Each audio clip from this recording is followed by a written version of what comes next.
Hello बच्चों, कैसे हैं आप सभी। होप करती हूँ कि सभी बहुत अच्छे होंगे और मैं आप लोग के लिए लेकर आई हूँ महादेवी वर्मा का जीवन परिचय बहुत ही आसान शब्दों में। तो चलिए शुरू करते हैं। ये बहुत ज़्यादा इंपॉर्टेंट है आपके एग्जाम पॉइंट ऑफ व्यू से। आपको एग्जाम में ज़रूर ये देखने को मिलता है क्योंकि हर साल लगभग ये पूछा जाता है। महादेवी वर्मा आपको ऑप्शन में मिलेगा। मतलब महादेवी वर्मा, तुलसीदास जी, मतलब इनका तो रहता ही रहता है। तो महादेवी वर्मा का देख लेते हैं हम जीवन परिचय बहुत ही आसान शब्दों में। सबसे पहले आपको लिखना किस तरीके से है एग्जाम में ताकि आपको पूरे नंबर मिले।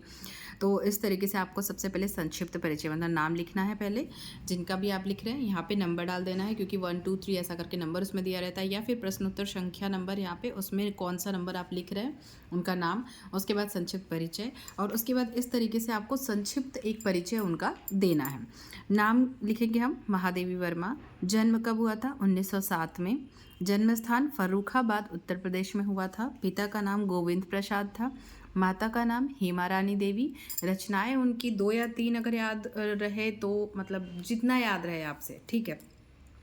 निर्जायामा, दीपशिखा, निहार, मतलब और भी रश्मि, इस तरीके से मतलब आपको जो जो याद रहे वो आप यहाँ पे रचनाएं 2 या 3 तो आपको कम से कम, और उसके बाद इत्यादि लिख के छोड़ सकते हैं। तो ये आप इस तरीके से रचनाएं लिखेंगे। फिर उनकी मृत्यु कब हुई थी? 1987 1987 ईस्वी में हुई थी।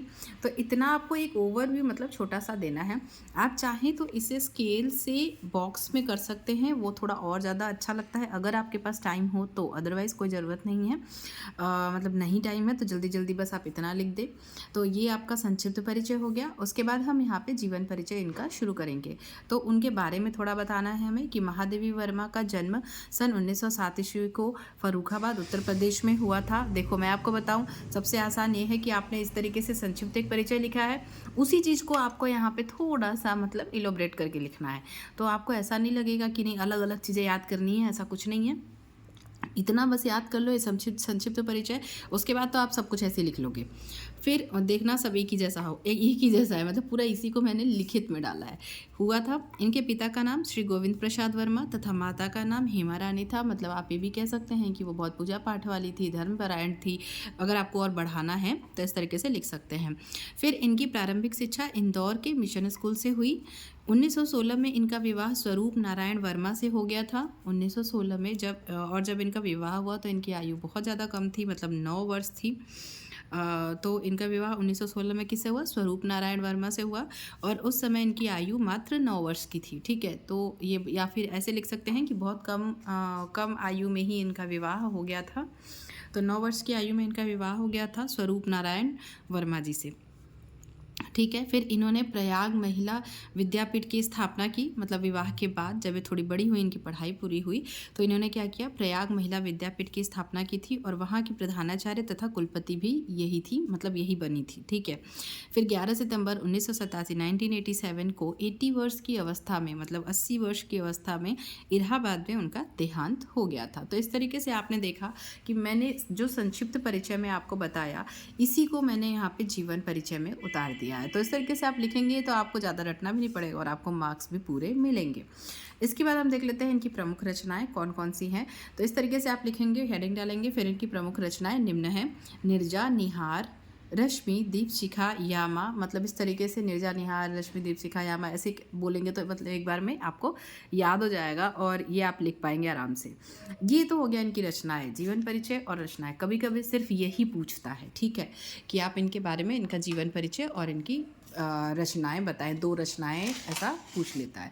लेकिन कभी कभी हमें इसमें पूछता है कि इनकी भाषा और साहित्य में स्थान, वो बहुत इंपॉर्टेंट है। कभी कभी साहित्य में स्थान भी पूछ लेता है। तो मैं आपको इसमें बता देती हूँ बुक में कि आपको किस तरीके से देखो लिखना है। साहित्य में क्या स्थान था इनका? तो महादेवी वर्मा छायावादी युग की मजबूत स्तंभ है। जिस प्रकार आपने हिंदी साहित्य को अपना योगदान काव्य के रूप में दिया है, उसी प्रकार उनका गद्य साहित्य भी, मतलब हिंदी साहित्य में गद्य साहित्य और जब कवि साहित्य एक होता है ना, कविता वाला, सब तो गद्य और पद्य साहित्य 2 होते हैं, तो दोनों में ही उनका उन्होंने बहुत बड़ा योगदान दिया है। इस तरीके से आप लिख देंगे कि उनका बहुत गंभीर एवं चित्रात्मक दृष्टि से उनका विशिष्ट स्थान मतलब है, ऐसा लिख देंगे। इनके ममतामय हृदय ने समस्त प्राणियों को प्रेम की डोर से बांध लिया है। वे बहुत ममतामयी थी। आप मीरा व सरस्वती बन हिंदी साहित्य के नीलवर्ण आकाश में ध्रुव तारे के समान सदैव चमकती रहेंगी। मतलब उनके बारे में थोड़ी तारीफ करनी है, थोड़ी इन द सेंस कि मतलब अच्छे से। ये इनकी कुछ शैलियाँ हैं जो मतलब शैली अगर पूछे तो चित्रात्मक शैली, गवेशात्मक शैली, फिर गवेषणात्मक शैली तो नहीं, आपको नहीं समझ में आएगा। चित्रात्मक, अलंकारिक मतलब अलंकारों का यूज़ किया है, चित्रों का भी यूज़ किया है। भावात्मक शैली, मतलब इस तरीके से आप इसमें लिख सकते हैं अगर और पूछता है तो, इसलिए मैंने एक ओवरव्यू आपको बता दिया। और ये भाषा भी है इनकी। भाषा अगर पूछता है तो महादेवी वर्मा की भाषा अत्यंत उत्कृष्ट, समर्थ और सशक्त है। आपने संस्कृत प्रधान शुद्ध साहित्यिक भाषा को अपनाया है।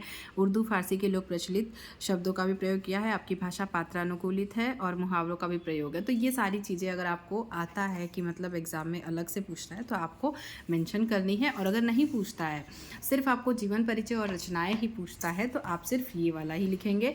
अगर इसमें साहित्य में स्थान एक्स्ट्रा पूछता है तो आप वो लिख दीजिएगा। तो आई होप कि पूरा हमने जीवन परिचय कवर कर लिया है। और अगर आपको वीडियो पसंद आई होगी, हेल्पफुल लगी होगी तो वीडियो को लाइक कीजिएगा, शेयर कीजिएगा। चैनल पर नए हैं तो चैनल को सब्सक्राइब जरूर कर लीजिएगा। Thank you, thanks for watching. All the best for exam.